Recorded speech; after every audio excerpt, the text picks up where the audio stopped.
After 26 years in prison, she returns to the ranch where she was born, never imagining what she'd find hidden. Margaret Thompson adjusted the belt of her orange pants for the last time as the iron gate closed forever behind her. At 68 years old, with completely grey hair and hands marked by time, she held only a plastic bag with her few personal belongings. The bus that brought her back to Pleasant Rock had left 2 hours ago, and now she walked down the dirt road she'd known since she was a girl. Each step brought her closer to St. John's Ranch, where she had been born and raised, but which she hadn't seen in over 2 decades. The orange uniform contrasted with the intense gold of the late afternoon, and her legs trembled, not just from the exhaustion of the long journey. The 2 houses that once sheltered 3 generations of the Thompson family now rose before her like ghosts of the past. The main house, where her parents raised 6 children, displayed broken windows and a roof with displaced tiles. The smaller house, built for the eldest son when he married, was in no better state. The walls that once shone with white paint now showed dark stains of moisture and peeling that told stories of abandonment. Margaret stopped in the middle of the central yard and felt her chest tighten. For 26 years she had dreamed of this moment, imagining what it would be like to return home. In her dreams, the ranch remained exactly as she had left it, prosperous, cared for, full of life. The reality before her eyes was a punch in the stomach. "Maggie?" A man's voice came from the porch of the main house.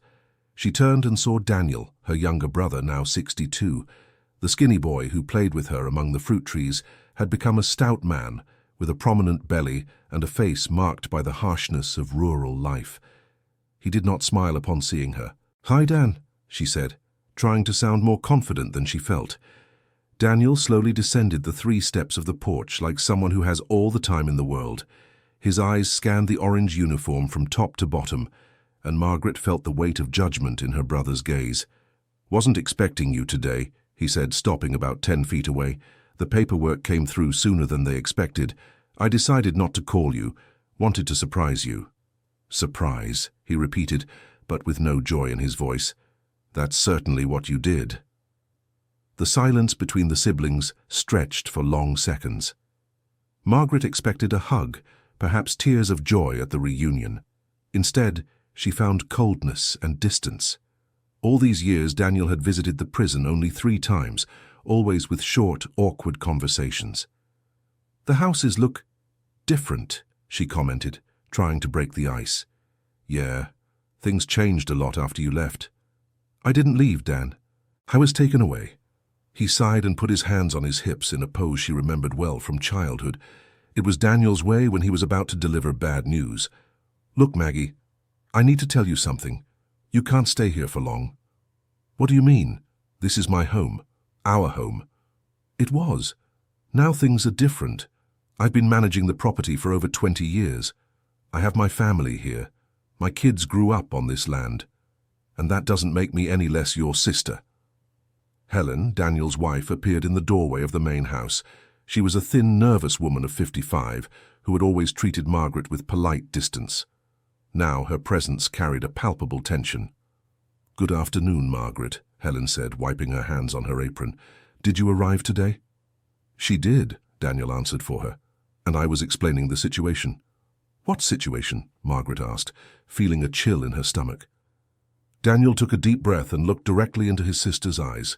"The ranch is going to be sold, Maggie, next week." The world seemed to spin around Margaret.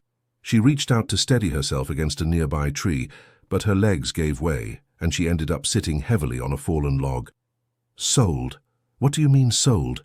This land has belonged to our family for 3 generations." "Belonged," he corrected. "The debts piled up too high. The back taxes, the loans Dad took out before he passed.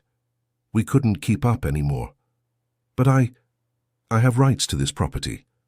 "You lost any rights when you were convicted of corporate fraud." Helen spoke for the first time, with a sharpness that cut like a blade. "Helen!" Daniel scolded her. "It's true, and you know it, Daniel. She destroyed the family name. Because of what she did, we lost clients, suppliers, credibility in the region."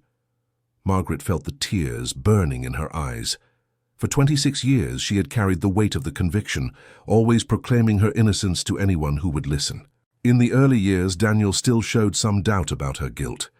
Now even he seemed convinced she was truly guilty. "I never did what they said I did," she murmured. "Maggie, please, let's not start with that again," Daniel said, tired. The court decided. The evidence was all there. Fabricated evidence, forged documents. I tried to explain that to you during your visits. And I listened. I listened for years. But in the end, you were convicted unanimously. Dear listener, if you're enjoying the story, please take a moment to like and especially subscribe to the channel. It really helps us who are just starting out. Now continuing. "How much time do I have?" Margaret asked, accepting that the discussion about her innocence was going nowhere. "For what?" "To pack my belongings, to say goodbye, to find another place." Daniel exchanged a quick glance with his wife before answering. 3 days. The deed will be signed on Friday." 3 days. 26 years in prison to be entitled to 3 days on the land where she was born. Margaret felt a mix of anger and despair rise in her throat, but she swallowed it all. There was no point in fighting now, no point in crying. She had survived nearly 3 decades behind bars. She could survive this too. "Can I sleep in the small house tonight?" she asked, rising from the log. "It's a bit of a mess in there," Helen interjected quickly. "We've been using it for storage." "That's fine, I just need a place to lie down." "Of course," Daniel agreed, visibly relieved she hadn't made a scene. "I'll get some clean sheets." While Daniel went into the main house, Helen approached Margaret with hesitant steps. "Listen, I know this must be hard for you," she said, lowering her voice, "but try to understand our side too. We have 2 kids to raise, grandchildren to look after. This sale is our only chance to start over debt-free. Where will you live? We bought a small house in town. The money from the sale will pay it off and still leave a little left over." "And the buyer? Who's interested in the property?" Helen hesitated before answering. "An agribusiness company. They want to expand soybean production in the region." "Agribusiness company," Margaret repeated, sensing something odd about the information. "What's the name?" "Fertile Ground Enterprises. They offered a fair price, well above what we expected to get." Daniel returned with a set of folded sheets and a towel. "Here you go. The key to the small house is still in the same place as always." "Under the fern pot," Margaret remembered. "That's right." She took the bedding and walked toward the smaller house, feeling the couple's eyes on her back. The key was indeed in its usual spot, covered by a thin layer of dust. The small house had been built by their father in the 1970s, when the eldest brother, Robert, got married and needed his own space. Robert had died in a tractor accident 15 years ago, and his widow had moved to the capital to be near their children. Since then, the house had remained practically abandoned. Upon opening the door, Margaret was greeted by a smell of mold and dampness. Helen had not exaggerated. The place really was being used as a storage room. Cardboard boxes were piled in the corners, rusty tools occupied the living room, and a thin layer of dust covered everything. But it was a roof over her head, and after decades sharing a cell with other people, privacy was an invaluable luxury. Margaret opened the windows to air the place out and chose the smallest bedroom to settle in. She made the bed quickly and sat on the edge of the mattress, finally allowing the tears to fall freely. 26 years. 26 years of her life lost for a crime she had not committed. And now, upon returning, she discovered she would also lose the only thing that still connected her to her identity, the family land. The sun was setting when she heard footsteps on the porch. A soft knock on the door pulled her from her thoughts. "Come in," she said, quickly drying her eyes. To her surprise, it was Mrs. Dorothy, the neighbor who had lived on the property next door for over 40 years. The 75-year-old woman entered, swaying slightly, leaning on a wooden cane. "Margaret Thompson!" Mrs. Dorothy exclaimed, breaking into a toothless smile. "I heard you were back. What a joy to see you, girl." Mrs. Dorothy's warm hug was the first genuinely affectionate gesture Margaret had received since her release. The old neighbor smelled of talcum powder and lavender, exactly as she remembered.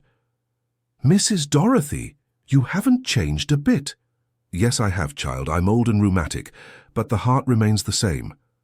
Mrs. Dorothy settled into an old chair leaning against the wall and studied Margaret with her small, perceptive eyes. "You've lost a lot of weight," she observed, "and this white hair. Time stops for no one, does it?"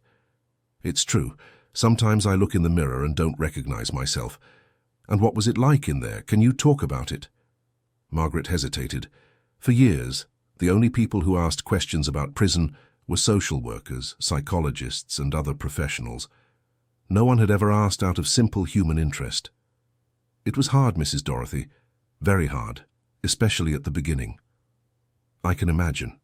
You were always a delicate girl. I remember when you were even afraid to kill a chicken for lunch. I learned to be strong. I had no choice. And this whole story. Did you really do what they said?" The direct question caught Margaret by surprise. For years, she had grown accustomed to the fact that no one questioned her guilt. The conviction had been accepted as absolute truth. "No, Mrs. Dorothy, I never did any of the things they accused me of." The old lady nodded slowly, as if she had expected exactly that answer. "I suspected as much.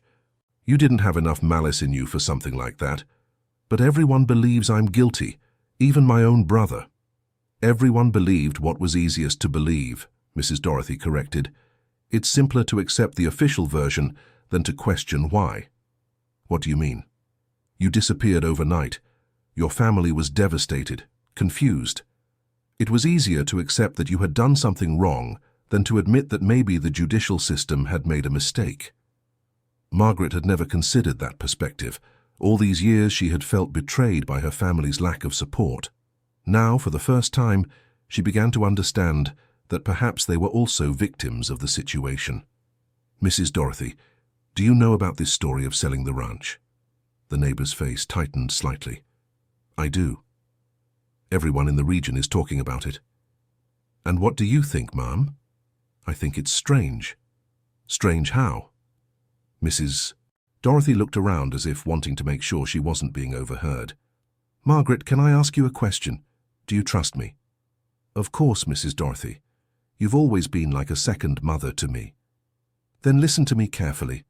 All these years you've been away, I've observed a lot of things, a whole lot." "What kind of things?" "Strange activity around here. Cars that weren't from the area arriving in the dead of night. Meetings at your father's house before he passed away. Conversations at the gate that would stop when I got close. Do you think there's something wrong?" "I think there's been something wrong since the day you were arrested." Margaret's heart raced. For the first time in decades, someone was validating her suspicions. "Mrs. Dorothy, I need to tell you something. Before I was arrested, my father came to see me. He was very nervous, talking about important documents he needed to hide." "What kind of documents?" "I don't know. He didn't have time to explain it to me properly. The next day I was detained. And these documents, what happened to them? I never knew. I always thought he had gotten rid of everything." Mrs. Dorothy was silent for a few seconds, clearly processing the information.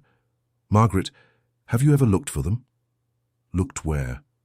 "In the house, on the ranch. Your father was a clever man. If he said he was going to hide important documents, you can be sure he hid them. But I only have 3 days here, and Daniel and Helen are watching my every move. 3 days might be enough if you know where to look. Do you have any idea?" Mrs. Dorothy stood up slowly, leaning on her cane. "The attic of the main house. Your father spent a lot of time up there in the months before your arrest. I'd see the light on in the middle of the night. How am I going to get up there without them noticing? Leave that to me. Tomorrow morning I'll visit Helen, I'll bring some eggs, have a long chat. Meanwhile, you go up there and search. Mrs. Dorothy, why are you helping me?" The old lady stopped at the door and turned to look at Margaret. "Because I knew your father, I knew your family, and I know there's more to this story than meets the eye. Besides," she smiled, "an uncorrected injustice is like a splinter that won't come out of your flesh. It bothers you forever." After Mrs. Dorothy left, Margaret stayed up late, planning how to proceed the next day. The attic of the main house was accessible only by a wooden ladder inside her parents' bedroom. If Mrs. Dorothy could keep Helen occupied, and if Daniel was tending to the animals as he always did in the morning, perhaps she'd have a chance. The next morning, she was awakened by the sound of tractors and the smell of coffee coming from the main house. Through the window, she saw Daniel carrying feed to the pigs he raised in a fenced area behind the house. Mrs. Dorothy appeared promptly at 9 o'clock, carrying a basket with eggs and vegetables. Margaret heard the animated conversation between the two women in the kitchen and seized the moment to approach the main house. The back door was open, as it always was during the day. Margaret entered silently and went up the stairs leading to the bedrooms. Her parents' bedroom remained exactly as she remembered, with the same crocheted bedspread her mother had made decades ago. In the ceiling, the trap door giving access to the attic was closed. Margaret dragged a chair over and managed to open it without making much noise. The wooden ladder came down with a soft creak. The attic was dark and dusty, illuminated only by the light coming through small gaps between the roof tiles. Margaret turned on her cell phone flashlight and began to explore the space. Old boxes, broken furniture, and objects accumulated over decades occupied most of the attic.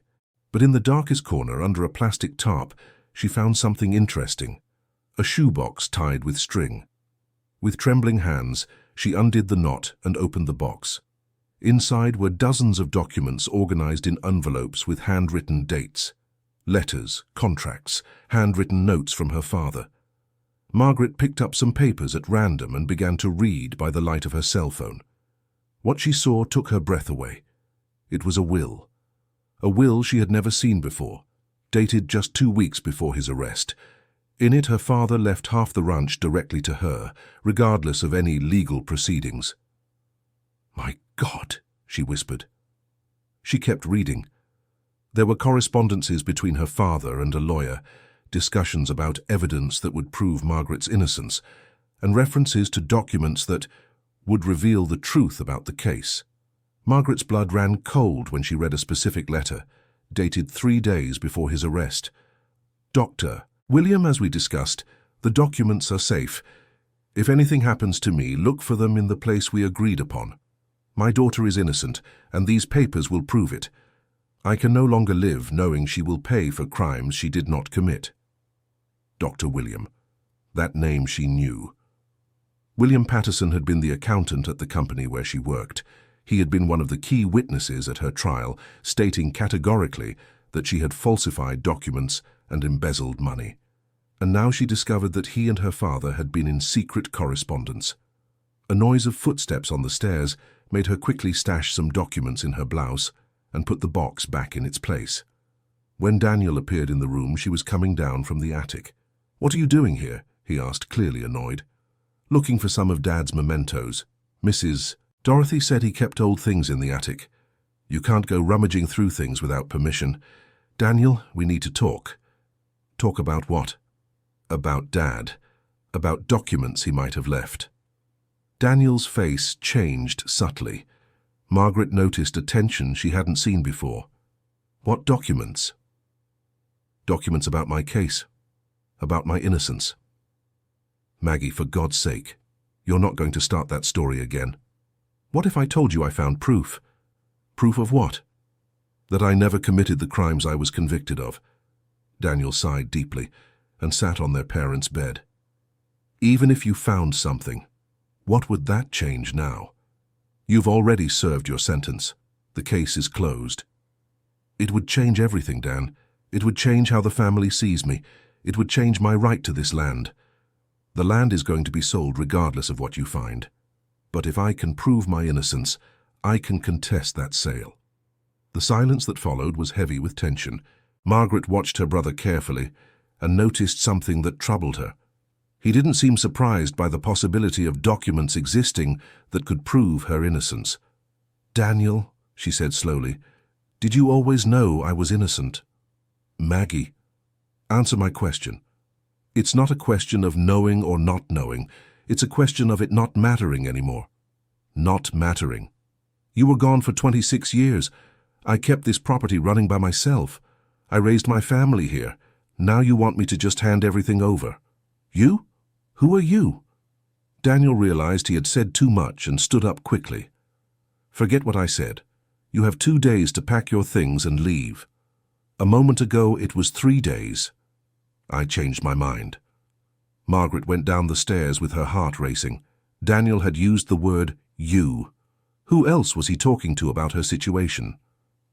In the kitchen, she found Helen and Mrs. Dorothy finishing breakfast. "Margaret!" Helen forced a smile. "Mrs. Dorothy brought fresh eggs. Would you like me to make one for you?" "No, thank you, I'm not hungry." Mrs. Dorothy gave her a meaningful look and discreetly touched the side of her own blouse, indicating she had noticed the hidden documents. "Well, I need to get back home," the neighbor announced. "Helen, thank you for the coffee. Margaret, if you need anything, just shout." After Mrs. Dorothy left, Helen approached Margaret with a strangely nervous expression. "Listen, Margaret, can I ask you a question?" "Of course." Do you remember much from before you left?" "Left?" "Helen, I was arrested." "Yeah, sorry. From before you were arrested." "I remember everything." "Why?" Helen hesitated, nervously wiping her hands on her apron. "It's just that sometimes memory plays tricks, right? Especially after so long. My memory is perfect.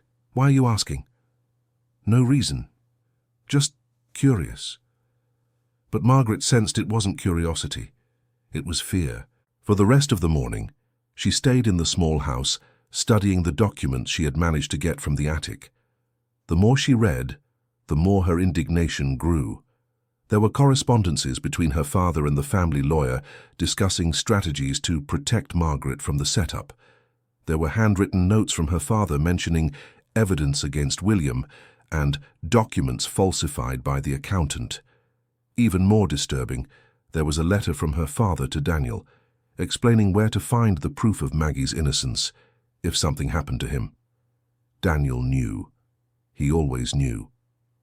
Dear listener, if you're enjoying the story, please take a moment to like and especially subscribe to the channel. It really helps us who are just starting out, now continuing. In the late afternoon, while preparing tea in the small house's makeshift kitchen, Margaret heard a car approaching. Through the window, she saw a black sedan stop in front of the main house. A man in a suit got out of the vehicle and was greeted by Daniel on the porch. They spoke in low voices for a few minutes before going inside. Something about the man's demeanor bothered Margaret. He didn't look like a buyer interested in land. He looked more like a lawyer or someone used to handling not entirely legal business. About an hour later, the man left the house and drove away. Daniel remained on the porch, clearly agitated, smoking one cigarette after another. Margaret decided to confront him. "Who was that man?" she asked, approaching the main house. "A representative from the company that's going to buy the ranch. He didn't look like someone who understands agribusiness." "And you're an expert on what people in agribusiness look like?" "Dan, I spent 26 years around lawyers, police chiefs, prosecutors. I learned to recognize certain types of people." "What type of person do you think he was? The type who solves inconvenient problems?" Daniel threw his cigarette on the ground and stomped on it harder than necessary. "You're getting paranoid, Maggie." "Am I? Then explain why Helen asked me about my memory this morning." "I have no idea." "And explain why you said you people when you referred to me earlier. It was just a figure of speech." "It wasn't. You're hiding something from me." "The only thing I'm hiding is my patience. You just got here yesterday. You're already messing with things you shouldn't, asking inconvenient questions." "Inconvenient for whom?" "For all of us who are trying to move on with our lives." "Move on, based on a lie." "What lie, Maggie?" Margaret decided to take a risk. "The lie that I'm guilty of the crimes I was convicted for." Daniel was silent for several seconds. "Even if you weren't guilty, it doesn't change anything now." "It changes everything, and you know it." "What I know is that I need to protect my family." "Protect them from whom?" "From me. From people who could harm those I love." The revelation hit Margaret like a punch to the gut. "Daniel, are you being threatened?" He didn't answer, but his silence was more telling than any words. "By whom?" "By the same people who framed me." "Maggie, you don't understand the situation." "Then explain it to me." "I can't. It's better for you to leave here and try to rebuild your life somewhere else." I'm not leaving until I know the truth." "The truth," Daniel repeated bitterly. "You want to know the truth? The truth is that some secrets are buried for a good reason." "What secrets?" "Forget it, Maggie. For the good of all of us, forget it." Daniel went into the house and slammed the door, leaving Margaret alone on the porch with more questions than answers. That night, she could barely sleep. The documents found in the attic proved there was a conspiracy to frame her, and now she discovered her own brother was being coerced into silence. But by whom? And why? The next morning, Mrs. Dorothy showed up early, carrying a thermos of coffee and homemade bread. "How did you sleep?" the neighbor asked, noticing the dark circles under Margaret's eyes. "Barely. I found out some things yesterday." "Tell me." Margaret showed the documents to Mrs. Dorothy, who read them carefully with the help of reading glasses. "Good heavens," the old woman murmured. "This is a bombshell." "Yes, and now I've found out my brother is being threatened to keep quiet." "Threatened by whom?" "I don't know, but it has to do with the sale of the ranch, and with that accountant, William Patterson." "Margaret, can I tell you something? But you have to promise me you won't do anything rash." "I promise. That accountant, he didn't disappear after your trial like everyone thought." "What do you mean?" "He lives in a town nearby, Southern Falls. He changed his name, but it's him." "How do you know that?" "My son-in-law works at a hardware store. Last year this man went there several times buying cement, bricks, things for a renovation. My son-in-law thought his face looked familiar and asked me if I knew who he was." "And you recognized him?" "Right away. William always had a birthmark on his forehead, shaped like a crescent moon. There's no mistaking it." "And how long has he lived in Southern Falls?" "At least 5 years, maybe more." 5 years, Margaret repeated, processing the information. "That means he was here nearby the whole time I was in prison. And more, my son-in-law said the man always paid for his purchases in cash, new bills, as if money was no object." "Mrs. Dorothy, I need to talk to this William." "Margaret, that could be dangerous." "More dangerous than leaving this injustice uncorrected?" "What if he denies everything?" "Then at least I tried." Mrs. Dorothy was thoughtful for a few moments. "There's one more thing you need to know." "What?" "In the last few months I've seen William around here a few times. Here, at the ranch? Driving by on the road, always in the early hours, always in the same black car." Margaret's blood ran cold. "A black car? Like the one that was here yesterday?" "Exactly the same." "Mrs. Dorothy, do you think William is still involved with what's happening here?" "I think so. And I think your brother knows it." "I need to confront Daniel again. Or," Mrs. Dorothy suggested, "you could go straight to the source." "To Southern Falls?" "It's a 2-hour trip from here. If you leave now, you can be back before nightfall." "And how will I explain my absence to Daniel?" "Leave that to me. I'll make up a story that you went to the city to sort out prison documents." Margaret hesitated. Part of her wanted to involve Daniel in the search for the truth, but another part understood that he was being coerced and perhaps couldn't help even if he wanted to. "All right, I'll look for William." "Do you want me to go with you?" "No, Mrs. Dorothy. This is something I need to do alone." An hour later, Margaret was on the bus that ran between Pleasant Rock and Southern Falls. She had swapped the orange uniform for borrowed clothes from Mrs. Dorothy, a floral blouse and a dark skirt that made her look like an ordinary woman. During the trip, she mentally rehearsed what she would say to William. How do you approach a man who had helped destroy your life? How do you convince him to confess after so many years? Southern Falls was a small town with about 20,000 inhabitants. At the bus station, Margaret asked a taxi driver if he knew someone named William Patterson. "William who?" the taxi driver asked. "There are several Williams here." "A man around 65. He has a birthmark on his forehead." "Oh, you're talking about Mr. Rowland, but his name is Roland, not William." "It's possible he changed his name." "Where can I find him?" "He has a house on Flower Street, number 247. It's near the main church." "Can you take me there?" "Sure, it's 10 reais." The house was small and well kept, with a garden in front and bars on the windows. Margaret paid the taxi driver, and asked him to wait for her at a nearby corner. She walked to the front door and rang the bell. Dragging footsteps approached from inside, and a voice asked who it was. "I'm Margaret Thompson. I need to speak with Mr. William Patterson." The silence that followed lasted almost a minute. "I don't know anyone by that name," the voice finally replied. "I know it's you, and I know you know me too. You're mistaken. You can leave." "Mr. William, I'm not leaving until we talk. I can stay here on the sidewalk as long as necessary."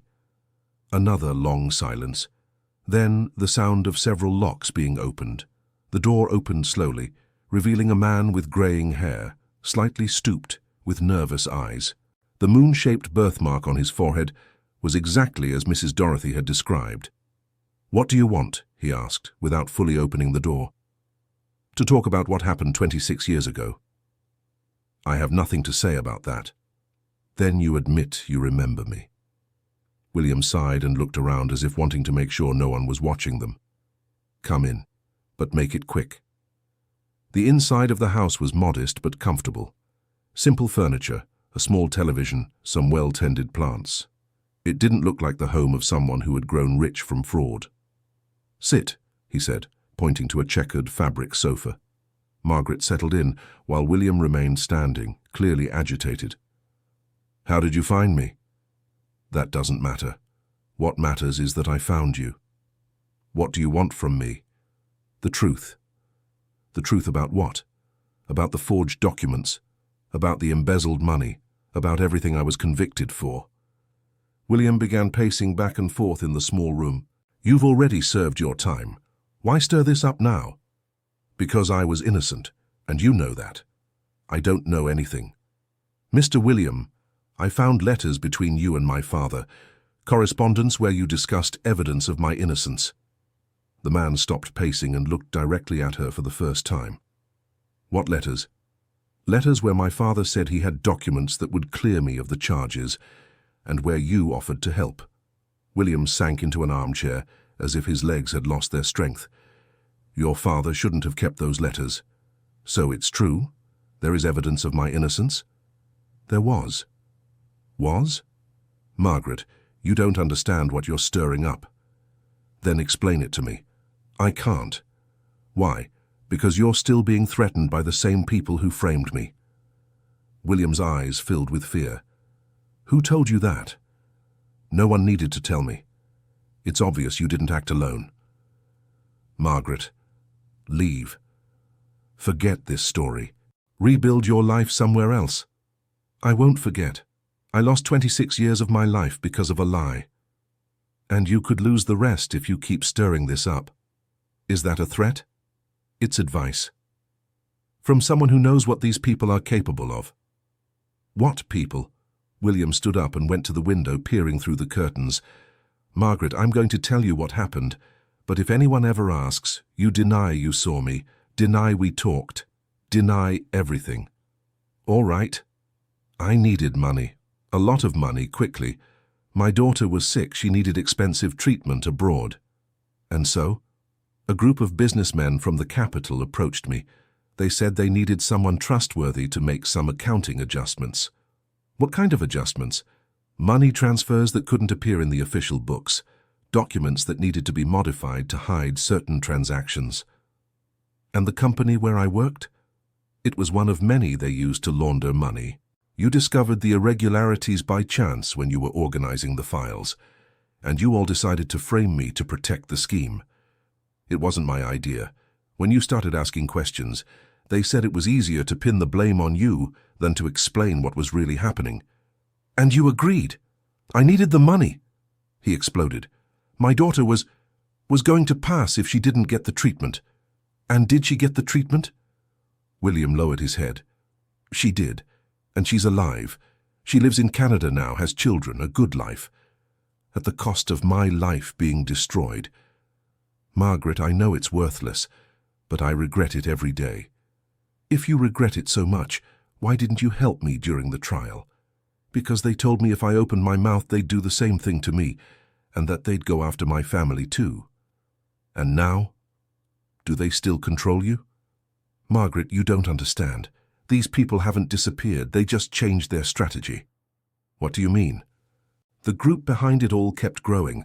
Now they own several legitimate businesses, have political influence, a lot of money. And what does that have to do with my family's ranch? William looked at her with the expression of someone who knows they've said too much. William, answer my question. Your family's ranch is in a region they want for a new project. What kind of project? A grain processing complex. They've bought several properties in the area in recent years. And why didn't they buy our ranch before? Because your father didn't want to sell, and then because you had rights to the land. Rights I couldn't exercise while I was in prison. Exactly. But now that I'm out, they need to get rid of me another way. Margaret, are you understanding why you need to leave? I'm understanding why I need to stay and fight. No, you don't understand who you're dealing with. Then tell me who they are. I can't give names, but I can assure you they are people who won't hesitate to do anything to protect their interests, including kill, including whatever is necessary. The silence that followed was heavy. Margaret was beginning to understand the scale of what she was facing. Mr. William, I need you to help me. I can't, I've already risked too much by telling you this. Can you at least confirm my innocence officially? How? A written statement. Testimony that proves the documents were falsified. Margaret, if I do that, I'll be signing my end. And if you don't, you'll continue being an accomplice to an injustice. William started pacing the room again, clearly conflicted. Even if I confirmed your innocence, it wouldn't change anything. They'd find a way to silence you. But at least the truth would be documented. For whom? For your family? They already know the truth and chose to stay silent. How do you know they know? Because your brother was approached by the same men who approached me years ago. The revelation hit Margaret like a bolt of lightning. Was Daniel threatened? Not just threatened, they offered him money in exchange for making sure you stayed away from the ranch when you got out of prison. And he accepted?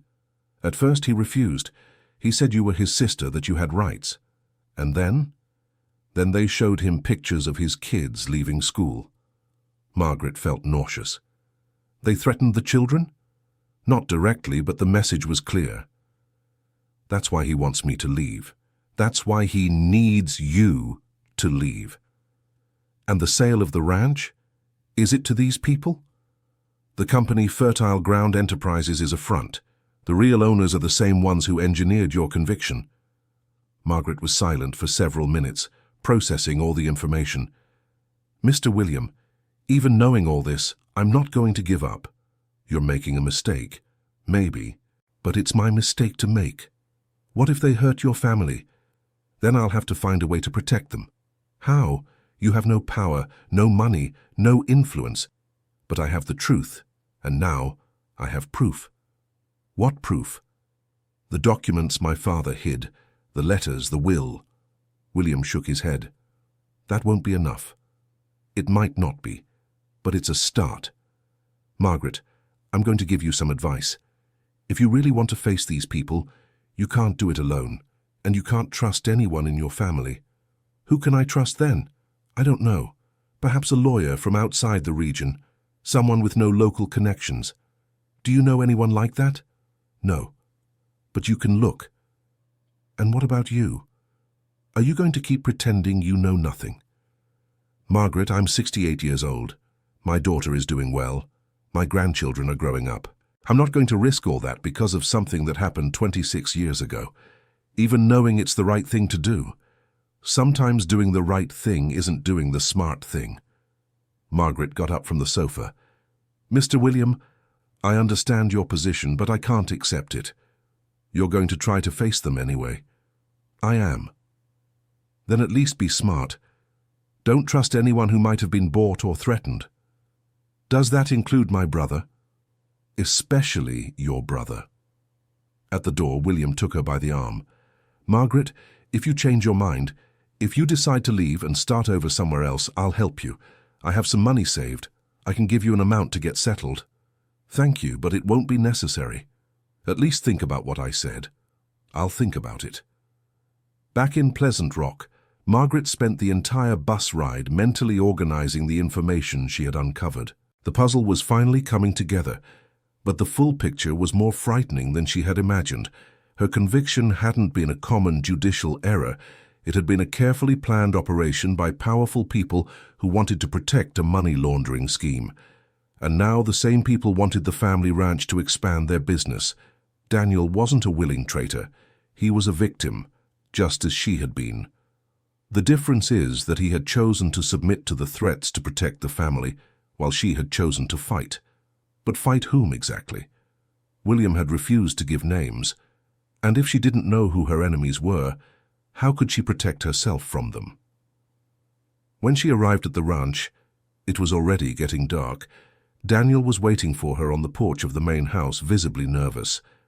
"Where have you been?" he asked, before she even got close. "In town. I sorted out some documents." "What documents?" "From prison, rehabilitation paperwork." "Helen said that Mrs. Dorothy told her you went to town, but she didn't say where specifically." "To the notary's office and the courthouse." Daniel studied her face carefully. "Maggie, you're lying to me." "Why would I lie?" "I don't know, but I know when you're lying. I always have since childhood." Margaret decided to risk part of the truth. "All right. I went to look for William Patterson." Daniel's reaction confirmed her suspicions. He paled instantly. "You did what?" "I went to talk to him in Southern Falls." "Margaret, you had no right to do that without consulting me." "Right? Daniel, it's my life that's on the line. And it's my family's life too." The admission escaped before he could control himself. "So it's true they threatened your children?" Daniel sat down heavily on a porch chair. "What did William tell you?" "Everything. About the money laundering scheme. About how they framed me. About the threats to our family. And you think knowing this will help in any way?" "I think knowing the truth always helps." "The truth," Daniel repeated bitterly. "The truth is you've just signed our death warrant." He stopped, unable to complete the sentence. "Dan, they only have power over us because we're afraid. If we stop being afraid,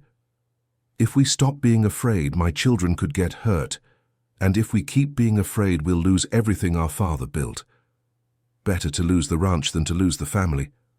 Helen appeared in the doorway, clearly having heard part of the conversation. "What are you talking about?" "Margaret found out some things," Daniel explained. "Things that are better left buried." "What kind of things?" "Helen," Margaret addressed her sister-in-law directly. "Did you always know I was innocent?" The woman hesitated before answering. "I always had doubts." "Doubts or certainty?" "Margaret, does that matter now?" "To me, yes." Helen looked at her husband, as if asking for permission to speak. "Tell her," Daniel said, resigned, "since she found out the rest."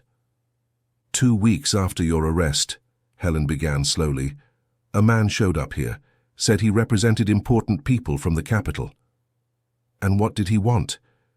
"He wanted to make sure we wouldn't question your conviction, that we wouldn't hire lawyers to defend you. And you agreed." "At first, no," Daniel interjected. "I said you were my sister, that you had a right to a proper defense." "And what happened?" "The man left, but he came back a week later with photographs." "Photographs of what?" "Of our children," Helen said, her voice choked. "Leaving school, playing in the backyard, sleeping in their rooms." My God. He said he knew exactly where to find each of them, any time of day or night, and that if we complicated the situation with your conviction, something bad could happen. And you believed him? "A week later," Daniel continued, "there was a fire at Mr. Thomas's house, the neighbor across the way.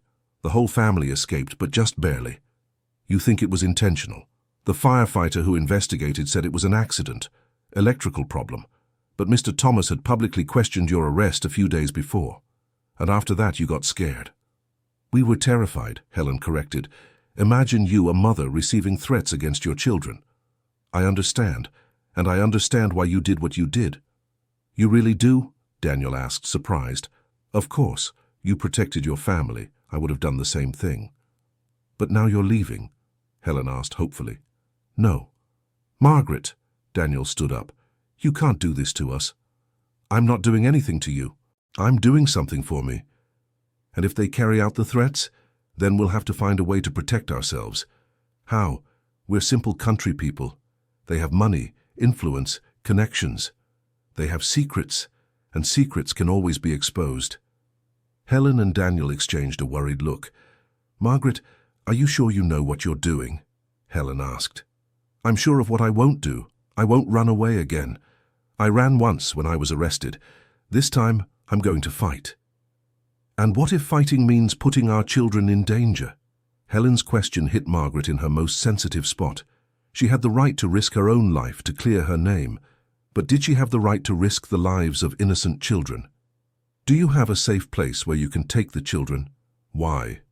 Because it might be prudent to get them out of here for a few weeks. Margaret, we don't have money to stay in a hotel, Daniel explained. And what if I found a way to get that money? How? Leave it to me, are you in? Daniel and Helen whispered to each other for a few minutes before answering.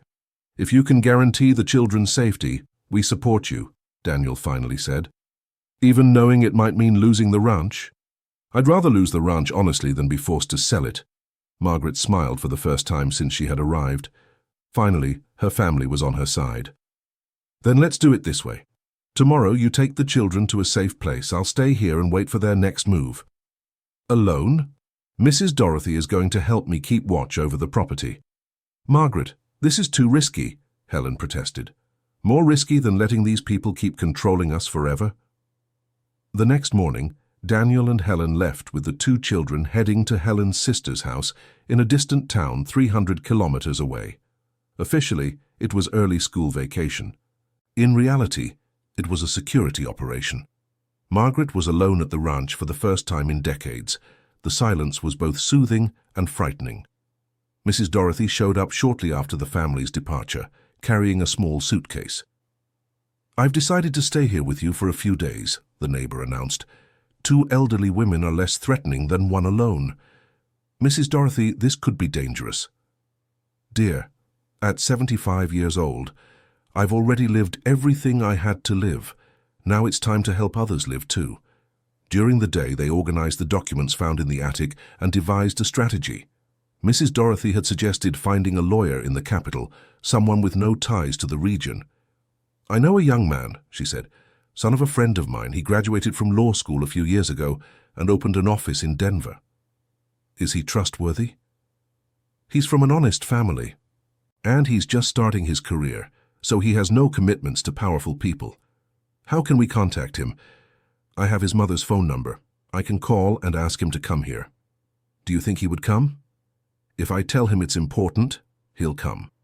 That afternoon, Dr. Matthew Henry Morrison, 29 years old, recently graduated and full of idealism, drove 3 hours from Denver to hear Margaret's story.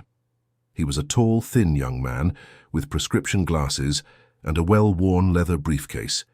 He had the serious demeanor of someone who takes his profession very seriously. Mrs. Thompson, he said, after hearing the entire account, what you're telling me is very serious. I know, Doctor.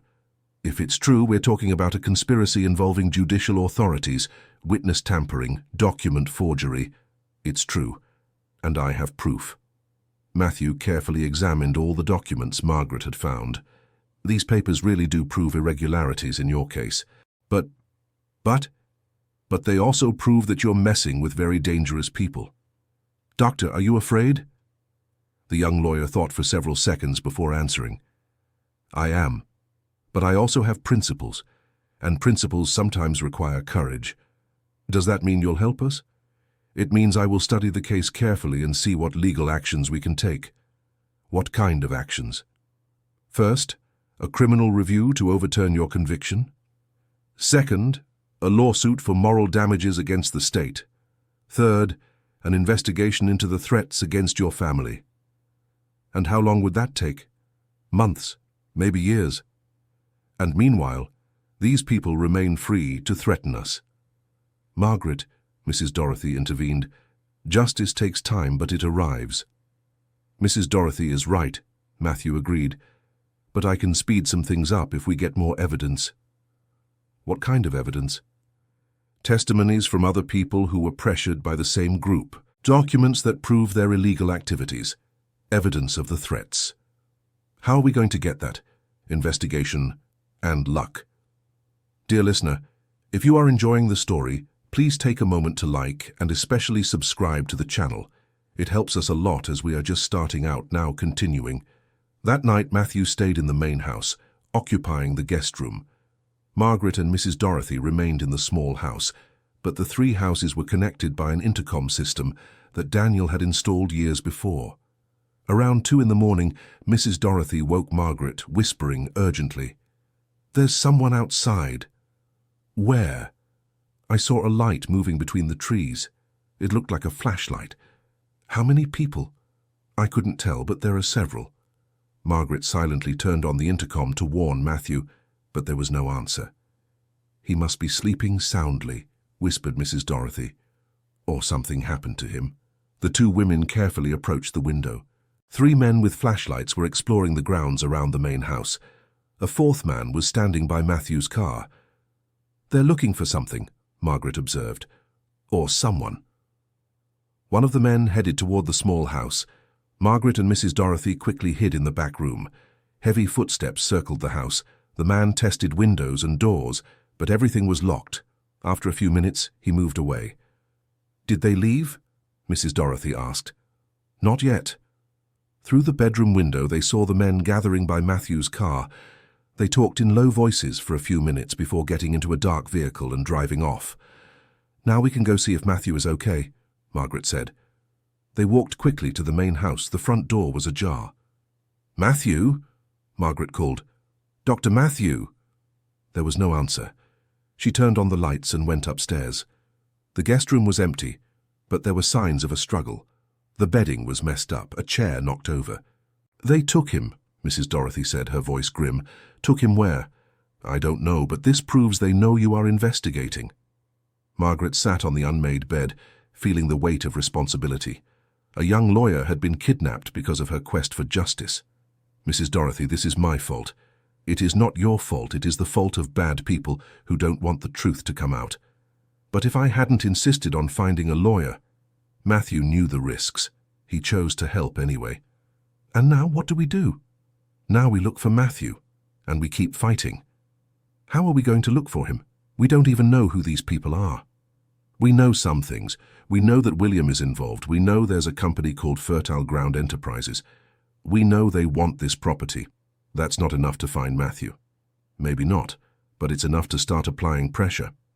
"Apply pressure how?" "Calling newspapers, telling the story to reporters, making noise." "Mrs. Dorothy, that could be even more dangerous. Margaret, these people take advantage of our silence. The more noise we make, the harder it is for them to act in the shadows." The next morning, Mrs. Dorothy called a reporter from a regional newspaper she had known for years. Vernon Sanders was a veteran journalist, known for not being afraid to take on powerful people. "Vernon, I need you to come here. I have a story for you." "What kind of story, Mrs. Dorothy?" "A story about injustice, corruption, and powerful people who think they can do anything." "That sounds interesting." "It's more than interesting. It's explosive." Vernon arrived at noon, driving a yellow Volkswagen Beetle that had seen better days. He was a man of 50, with a greying beard and the wary look of someone who had seen a lot in life. Margaret told him the whole story, showing the documents and explaining Matthew's disappearance the night before. "This is a bombshell," Vernon said, flipping through the papers. "But it's also dangerous." "For whom?" "For all of us. Especially for you two." "More dangerous than staying silent?" "Perhaps not, but certainly more complicated." "Are you going to publish the story?" "I am. But first I need to verify some facts, and I need to try to protect you." "How?" "By publishing the story with as much detail as possible. The more people who know, the harder it is for them to do anything against you." "What about Matthew?" "I'll investigate. I have contacts in the area who can help." "Contacts who aren't involved with these people?" "I hope not." Vernon spent the rest of the day interviewing Margaret, photographing the documents and taking detailed notes. When he left, it was already getting dark. "The article will be out tomorrow morning," he promised, "and I'll send copies to newspapers in the capital too." Thank you, Vernon. Don't thank me yet. Wait and see what happens after publication. That night, Margaret and Mrs. Dorothy stayed awake waiting for something to happen, but the night passed in silence. The next morning, Mrs. Dorothy went into town to get the newspaper. Margaret's story occupied the entire front page with the headline in bold letters, "Innocent woman spent 26 years in prison due to corporate conspiracy." The text was detailed and well-founded, including reproductions of the documents found in the attic and testimonies from people in the region who had always doubted Margaret's guilt. "Vernon did an excellent job," Mrs. Dorothy commented. "Now we wait for the reaction." The reaction wasn't long in coming. Around 10 in the morning, 3 cars stopped in front of the ranch. They weren't official cars, but they weren't ordinary cars either. They were expensive vehicles with dark-tinted windows, driven by men in suits. "They're here," Margaret observed from the window. "How many?" "At least 6 men. One of the men walked up to the small house and knocked on the door with exaggerated force. "Margaret Thompson, open the door! We need to talk." "Who are you?" she replied without opening. "I am Dr. Marcus Anderson, attorney for Fertile Ground Enterprises." "I have nothing to say to you." "Yes, you do. About today's newspaper article." "What about it?" "It's full of lies that could harm my clients." "Then sue the newspaper." "We prefer to resolve this directly with the source of the lies." Mrs. Dorothy whispered to Margaret, "Don't open the door. Talk to him from the window." "Dr. Marcus, I can see you from the window. You can speak from right there." The man was tall, well-dressed, with graying hair and an authoritative expression. "Margaret, you made a serious mistake by publishing these accusations." "I didn't publish accusations. I published facts. Facts based on documents that may have been forged. The documents are authentic. That will have to be determined by experts. In the meantime, you will publicly retract the accusations." "I will not retract anything." "Yes, you will. Because if you don't, innocent people could get hurt." "What innocent people?" The lawyer signaled to one of the other men, who approached the window with a cell phone in his hand. "Do you recognize this voice?" It was Matthew. His voice was muffled and distant, as if he were speaking from very far away. "Margaret, are you there?" "Matthew, where are you? Are you okay?" I'm in a safe place, but I'll only stay safe if you do what they're asking." "Don't do it, Matthew. Don't worry about me. Margaret, please, think of your family." The call was cut. "Did you hear?" Dr. Marcus asked. "Your lawyer friend is safe for now, but his safety depends on your cooperation." "What do you want?" "First, that you call the newspaper and retract the story. Second, that you leave the area and never come back. Third, that you forget this whole innocent story." "And in return?" "In return, we release the lawyer and leave your family alone." "And if I don't agree?" "Then we can't guarantee anyone's safety." Margaret looked at Mrs. Dorothy, who shook her head no. "I need time to think." "You have 1 hour." "1 hour?" 60 minutes. After that, the offer is off the table, and the consequences are on you." The men stepped back from the window but remained on the property, clearly watching the house. "What do I do, Mrs. Dorothy?" "You can't give in now, Margaret. If you give in, they'll know they can control you forever." "But what about Matthew? He's at risk because of me." "Matthew knew the risks when he decided to help. You can't take responsibility for other people's choices." "And my family? Daniel, Helen, the children?" "They're in a safe place. And if you give in now, they'll be threatened anyway. So what do you suggest?" "That we buy time and that we get help." "What kind of help?" "Vernon. He has contacts, knows other people who can support us." "But how do we contact him? Those men are watching everything." "Leave it to me." Mrs. Dorothy left the house through the back, taking advantage of the men being focused on the front. She managed to reach her property unseen and from there called Vernon. 20 minutes later, she returned. "Vernon is already on his way, and he's not coming alone." "What does that mean?" "It means his story got the attention of important people. Journalists from the Capitol, lawyers from human rights organizations, even a congressman who works on cases of judicial injustice. Will they arrive in time?" "I hope so." "And if they don't?" "Then we improvise." 10 minutes before the deadline, Dr. Marcus knocked on the door again. "Margaret, time's up. What's your decision?" My decision is not to accept your threats." "Are you sure?" "I am." "Then the consequences are on you." "Dr. Marcus, are you sure you want to go through with this?" "Why?" "Because pretty soon this place will be full of journalists, lawyers, and other people interested in my story." "That's a bluff. Want to bet?" As if on cue, the sound of several cars approaching echoed down the dirt road. Dr. Marcus and his men turned around, clearly surprised. 5 vehicles stopped in front of the ranch. Journalists, cameramen, lawyers, and other people Margaret didn't recognize got out. Vernon was the first to approach. "Dr. Marcus, what a surprise to find you here." "Vernon Sanders," the lawyer replied, trying to keep his composure. "You're interfering in a private matter."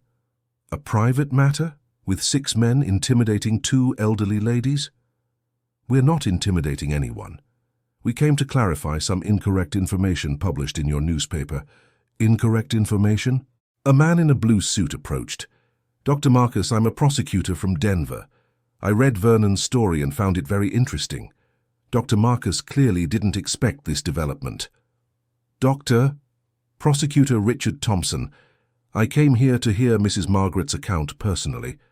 "Prosecutor, this woman is making baseless accusations against respectable businessmen."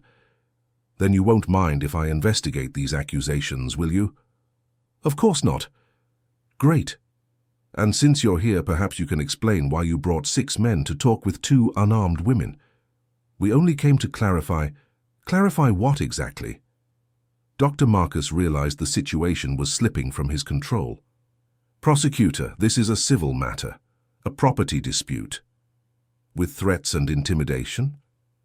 "There were no threats." "Mrs. Margaret," the prosecutor turned to the window, "can you tell me what happened here today?" Margaret recounted the threats, the kidnapping of Matthew, and the conditions imposed by Dr. Marcus. "Very interesting," the prosecutor commented. "Dr. Marcus, where is Dr. Matthew Henry Morrison?" "I have no idea who you're talking about." "The lawyer who was kidnapped last night." Prosecutor, you are basing your questions on rumors and speculation. "I am basing them on an official investigation I just opened." "Investigation into what?" "Corruption, document forgery, threats, and kidnapping." Dr. Marcus exchanged quick glances with his men. "Prosecutor, I think there's been a misunderstanding." "What kind of misunderstanding?" "Perhaps we can resolve this amicably." "Of course we can. You return Dr. Matthew, stop the threats, and I'll consider not pressing criminal charges." "I need to make some calls." "Go ahead. You have 10 minutes. Dr. Marcus stepped away to talk on the phone. Margaret took the opportunity to leave the house and join the group of supporters that had arrived. "Prosecutor," she said, "thank you so much for coming." "Mrs. Margaret, your case caught our attention because it's not isolated. We've been receiving similar complaints from other regions of the state. About the same people. About the same pattern of behavior. Businessmen using illegal methods to acquire land. And can you do anything about it?" "Now that we have a well-documented case like yours, yes." Dr. Marcus returned, visibly upset. "Prosecutor, my clients are willing to cooperate." "What kind of cooperation?" "Dr. Matthew will be released within an hour." "Where is he?" "In a hotel in the area. He was there for his own protection." "Protection from whom?" "From possible misunderstandings." "Dr. Marcus, do you take me for a fool?" "No, prosecutor. Just trying to resolve the situation in the most civilized way possible. The most civilized way is through the law." "Doctor, Matthew will be released immediately, and you and your clients will be at the disposal of the justice system for questioning." "And what about the property issue?" "The sale is suspended until all irregularities are investigated." "But, prosecutor..." "There will be no further discussion, Dr. Marcus. This investigation will continue until all those responsible are identified and punished." Dr. Marcus realized he had completely lost control of the situation. "All right, prosecutor. We will cooperate fully." "Great. Then you can start by taking me to where Dr. Matthew is being held." 2 hours later, Matthew was back at the ranch, unharmed but visibly shaken. He had spent the night in a warehouse on the outskirts of town, guarded by two men who kept him silent but did not hurt him. "How did you manage to get all this help so quickly?" he asked. "Vernon's article reached the right people," Mrs. Dorothy explained. "Sometimes the truth finds its own way." "And now? What happens?" "Now," the prosecutor answered, "we investigate everything, every document, every threat, every person involved." "And the ranch?" "It remains yours, Mrs. Margaret, at least until we prove the sale was fraudulent." "What are our chances of proving that?" "With the documents you found, I'd say they are very good." In the following weeks, the investigation expanded far beyond Margaret's case. William, confronted with the evidence and the possibility of a long prison sentence, decided to cooperate fully with the authorities.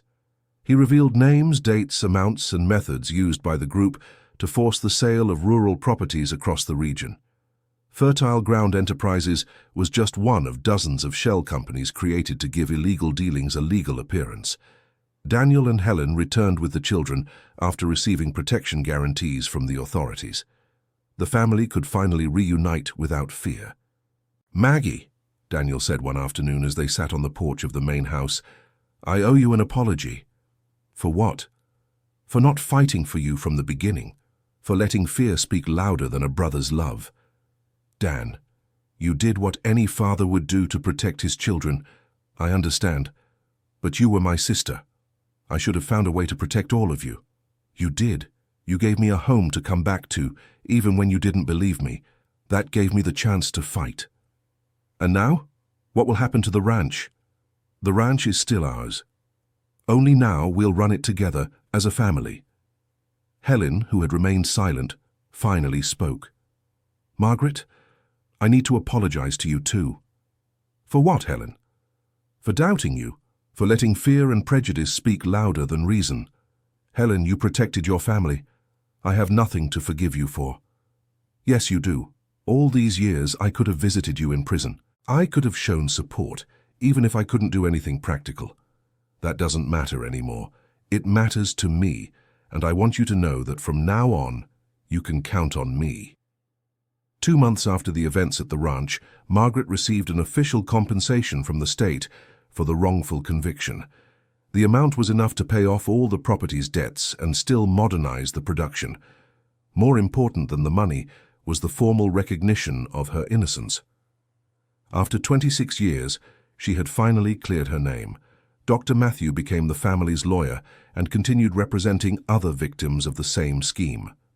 Vernon won several journalism awards for his coverage of the case. Mrs. Dorothy continued to be the same dear neighbor as always, now with the added satisfaction of having helped justice prevail. William served a reduced sentence in exchange for his cooperation, and the true masterminds of the scheme were sentenced to long prison terms. On a Sunday afternoon, 6 months after her return, Margaret was sitting on the same fallen log where she had cried that first night. But now her tears were of gratitude. The ranch was alive again. Daniel had hired 2 workers, and they were planning to expand the cattle operation. The 2 houses had been renovated and painted. The attic where she found the saving documents had been turned into a small office. The children, her nieces and nephews, now called her Aunt Maggie with genuine affection. They had learned that their aunt was not a criminal, but a heroine who had fought for the truth. "What are you thinking about?" Daniel asked, sitting down beside her. "I'm thinking about Dad. He knew the truth would come out one day." "How do you know?" "Because of the documents he hid. He didn't keep them to protect himself. He kept them to protect me, even knowing it could put him in danger. Dad always said the truth was like water. It always finds a way to the surface." And he was right. He was. Helen approached, bringing a glass of cold lemonade. "Margaret, a letter arrived for you." It was a letter from a woman in North Carolina who had read about the case in the newspapers. She told a similar story. She had been accused of fraud in her company and was being pressured to sell her land. "They're still active," Margaret remarked after reading the letter. "What are you going to do?" "I'm going to help her, just as I was helped." "Margaret, don't you think you've been through enough?" "Dan, I spent 26 years paying for a crime I didn't commit. Now I want to spend the rest of my life making sure others don't go through the same." "And how will you do that?" "By working with Matthew, with Vernon, with the prosecutor, creating a support network for people who are victims of the same kind of scam. Won't that be dangerous? No more dangerous than remaining silent." In the weeks that followed, Margaret received dozens of letters from people all over the country telling similar stories. Each case had its particularities, but the pattern was always the same: honest people being framed so criminal groups could take over their properties. With Matthew's help, she created an association to support victims of judicial injustice related to land conflicts. Vernon became the association's official journalist, investigating and publicizing the cases. St. John's Ranch became a meeting point for victims, lawyers, journalists, and activists. What had once been a symbol of loss became a symbol of resistance.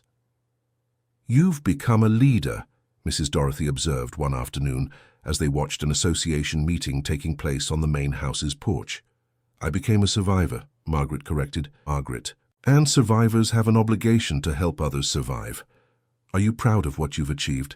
I'm proud of what we've achieved. Alone, I wouldn't have gotten anywhere. But it was your courage that started it all." "It was my stubbornness," she smiled.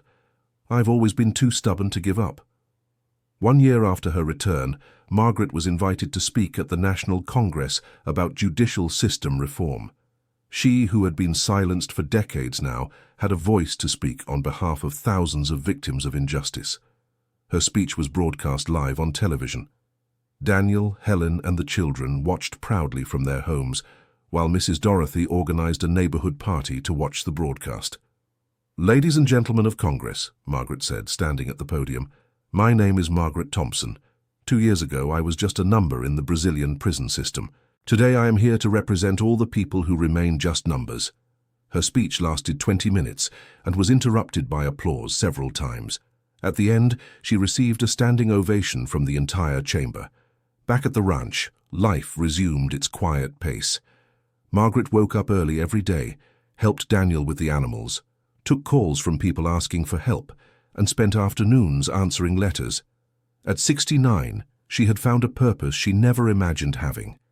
The woman who had once been silenced was now a voice for the voiceless. One December night, exactly 2 years after her return, Margaret was organizing documents in the small attic office when she found one last letter from her father that had gone unnoticed. "My dear Maggie," the letter said, "if you are reading this, it means the truth has finally come to light. I always knew you were too strong to give up. The ranch was always as much yours as it was mine. Now make of it what you will. With love, your father." At the bottom there was a postscript. "Injustice is like a seed planted in bad soil. It may grow for a while, but it never puts down lasting roots. Truth, on the other hand, is like a tree. It may take time to grow, but once it does, nothing can knock it down." Margaret folded the letter carefully and placed it in the desk drawer. Then she looked out the attic window at the property that was now truly hers. The 2 houses shone with fresh paint. The corral was full of healthy cattle. The orchard that had been abandoned for years was flourishing again, and at the center of it all, the family was gathered, stronger than ever.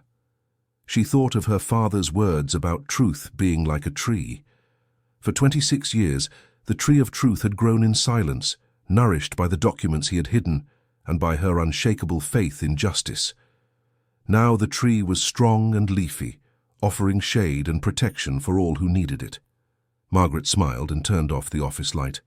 Tomorrow would be another day of work, more letters to answer, more people to help. But today had been a day of gratitude and reflection. As she descended the attic stairs for the last time that night, she heard the voices of the family talking in the kitchen. Daniel was telling a funny story to the children. Helen was laughing loudly, and everyone seemed genuinely happy. This was exactly how she had imagined it would be during all those years behind bars. A family reunited, at peace, in a house full of love and mutual respect. The difference was that now she knew how to value every moment, every laugh, every conversation. Prison had taken many things from her, but it had also taught her the value of life's simple things. "Aunt Maggie," her 12-year-old niece called from the kitchen, Come have hot chocolate with us." "I'm coming," she replied. And she went, not because she needed to, but because she wanted to. Because she was finally free to choose where she wanted to be, who she wanted to be with, and how she wanted to live. And that choice, that simple freedom to decide to have hot chocolate with the family on a December night, was more valuable than any compensation or official recognition. It was proof that, in the end, the truth had truly prevailed. End of story. And now, dear listener, tell us what you thought of this journey of courage and perseverance. Do you believe the search for truth is always worth it, even when the price is high? Leave your opinion in the comments and share where you're listening from. If this story moved you, don't forget to leave your like and subscribe to the channel so you don't miss other stories that touch the heart. Thank you so much for your company.